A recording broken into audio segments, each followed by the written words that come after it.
Remember, people make decisions emotionally and justify them rationally. Hey everybody, Jay Pitts, broker owner at RE/MAX Premier Properties, back for another episode of JTP University. Today, I've got a very special 4-step conflict resolution method that you should employ in your business. It's very, very simple. Of course, we know that negotiation is nothing more than conflict resolution. We have two adversarial sides, even if they're not personally adversarial, they're trying to pursue different outcomes. So inherently, they are that way. They're up against one another.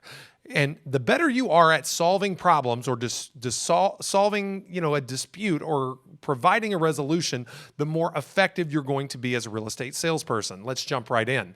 So this is what I simply call the LIMS method. The LIMS method starts with an L. First, listen.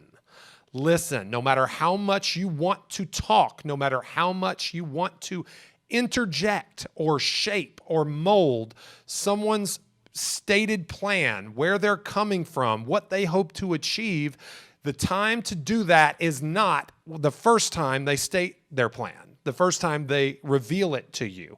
Listen and only listen. Let them get all the way through it, start to finish. I'm gonna give you a little tip here. If it gets a little long-winded, if it gets to the point, they are going to feel that. They are going to then become more amicable and more moldable to your prospective solution at the end if they feel themselves going a bit too far. That's why you have to be silent and listen. Number 2 is I for isolate.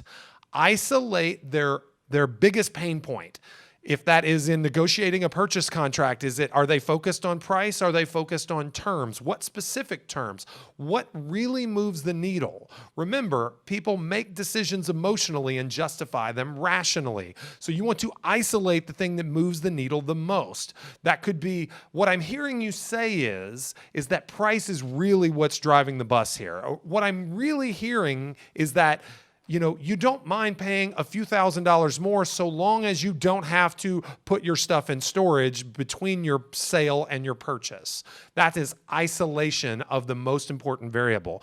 Number 3 is mirror. As you're doing this, remember to mirror their posture, mirror their tone, mirror the way that they talk. If they're very animated with their hands, do that also. But as you mirror and you draw them in and create a greater sense of rapport, what I want you to do is adjust your tone downward.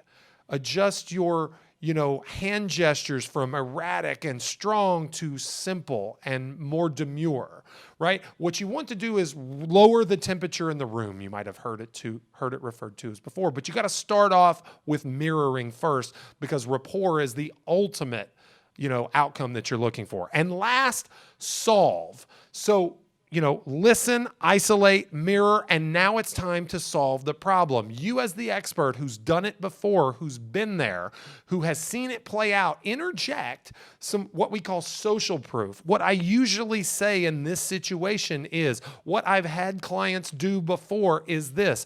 When I come up against this challenge in the past, I usually do this. They're going to take ease and comfort from the fact that you've been there before and you've done that. They're going to listen to your suggested solution and probably follow you. Okay, and if it comes with another objection, start the process over, listen, isolate, mirror, solve. If you put this very, very simple mnemonic device, this 4-step process to play when you're negotiating with agents, with clients, with sellers or buyers at situations that have high levels of emotion, more often than not, you're going to come out to the positive. I appreciate you tuning in this week once again to another episode of JTP University. We'll be back next week.